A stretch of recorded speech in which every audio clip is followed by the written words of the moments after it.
Out of all the deals you signed with Diddy or making a band and rap snacks and all these other things, I'm listening to. That's what's up. Believe it. Do you still have the paperwork and the contracts today? Yeah, right. Because I still got the same lawyer today. Yeah, that's my dog. That's why I'm working on this Universal deal, courtesy of my lawyer. Yeah, I got the same contracts too. Believe it. How do you feel when you first signed your first contract?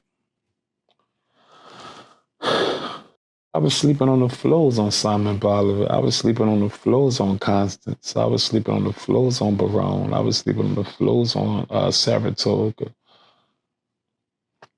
I felt great. I felt like I made it. Until you realize that you didn't make it at all. Funny how life goes. But I felt good at that moment. Because I was a teenager. I was a juvie. You know, you get older, you realize that that's the game that they play. That made sense, buddy? They play games, Yeah, make you want to kill them. For sure. Yeah. What's your opinion on Freddy P's interview? And have you had a chance to watch any of them? My dog, P is my brother, you know, and I can sit up here and lie, like, oh, P is being P, but P got his own little history with Diddy. You know, Diddy threatened his life, try to kill him. Facts, right? And Diddy didn't never try to kill me, but at the end of the day, I done almost got my jaw broken with the security. You dig? Punched me in my face. Come on. You know what I'm saying? But at the end of the day, I did what I did. So I'm not going to say what I did, but we cleared that out. Because ain't nobody going, you dig? Give me an action without a reaction. Nobody in his life is ever going to play with me without me playing back. But with Fred, his life was threatened. You know, so Fred got a different wiggle with how he rolled with Diddy. And I can't be mad at that because that's his story. You know, I think Fred is a bit of bitterness, but it's a lot of truth, you know? So at the end of the day, Fred is his own man with his story, and Diddy got to get it right with Fred, and that's all I'm going to say. Diddy ain't going to never get it right with me after I spoke about who he was kissing. I never said the name, though. You did, but yeah, he kissed the man of the man. Come on, it was a well-known person he was kissing? Yeah. Okay. 300. Okay. Yeah. Okay. You said that Diddy allegedly threatened Freddy P. Yeah. How did you first hear that, and what went through your mind when you heard that? Oh no, I'm not. I say, bro, I'm used to a nigga playing with a in my face, but you know, nigga talk about what he gonna do, and it's a difference between what you say you're gonna do and actually what you're doing. So I didn't take it serious, but Fred took it serious. Now he's from Miami and I'm from Uptown, so you tell me you're gonna do me something, it's already in my mind how I gotta handle my business. But Fred took it differently. You know, and Fred said, I don't want to be with the band no more. Fred is the reason why the band broke up. It was never right after that day. So how I took it no way. Is because you dig, if a nigga threaten you, you gotta handle your business. Because I ain't gonna threaten no nigga without handling my business. Never. So that's what that was.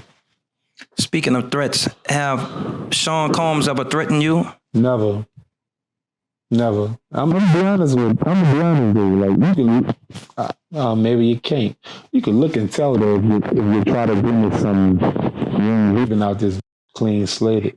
I'm gonna do you something. It ain't personal. It's just business to me. You dig? I never claimed to be no killer or none of that. But I'm going. If it's me and you round, you gotta go.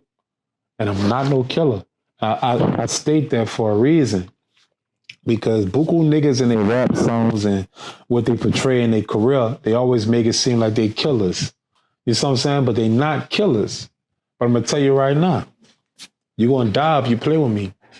Because I never make it known that I'm a killer. I'm just a man that stand on my business.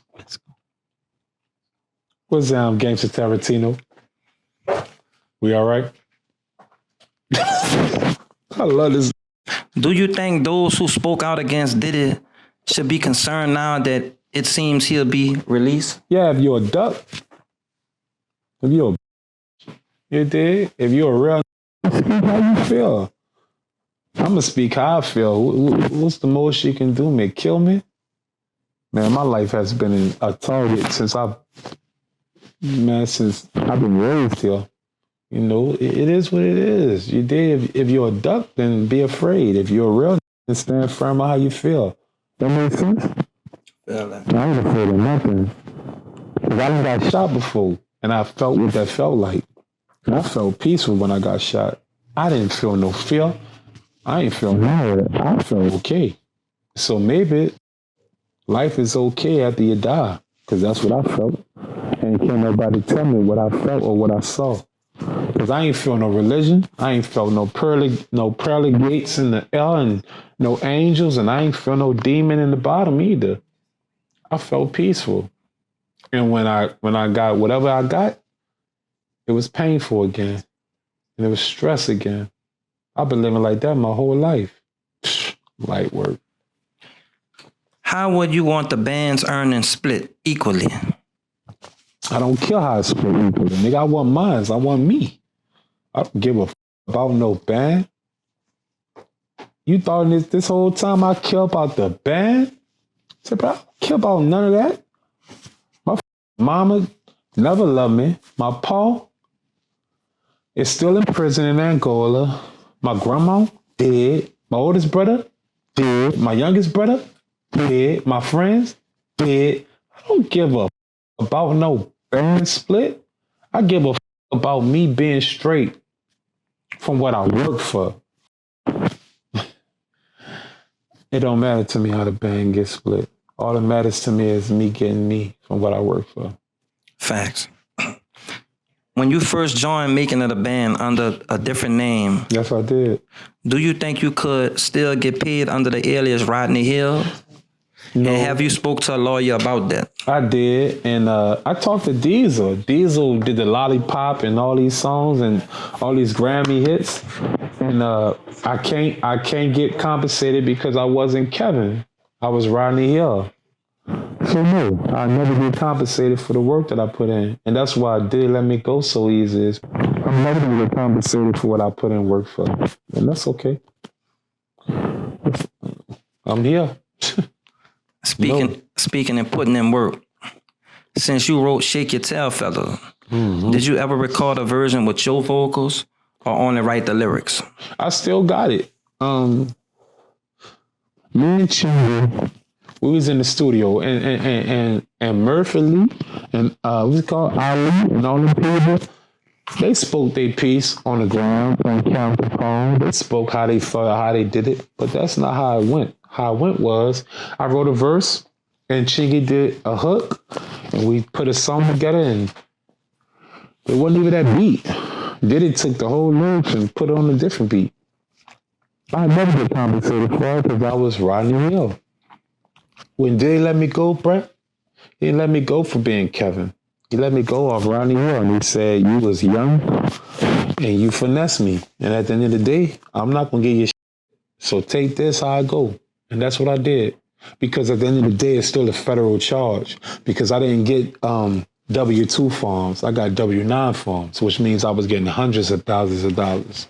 So it was never going to come to me correctly. Period. What inspired you to come up with the title Shake Your Tail Feather? I was freestyling. That shit wasn't real. Chingy was popping at the time, and he came with the idea. I just came with the verse. You dig? And Chingy came with the hook and all that shit there, you know? And that's why Chingy feel the way he feel.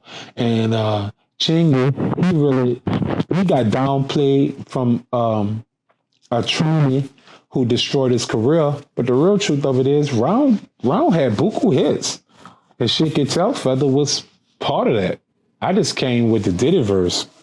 And Diddy took that and put on another song. And that's dope that you came with that, yeah, bro, because a lot of people don't know that. And I appreciate you, brother. You already know, yeah? Yeah, that's what happened. I didn't come with the hook. Chingy did. And a lot of people ain't gonna give him props, though. And that ain't that cool? That's cool, bro. When did you first realize you had a talent for rapping and freestyling? Listening to Mike. So the flow made me feel like I wanted to do somebody something. This Terrance Gangsta with you. a.k.a. OG Giggity, a.k.a. Mr. Answer Right Back, a.k.a. the People Champ, Terrance Williams.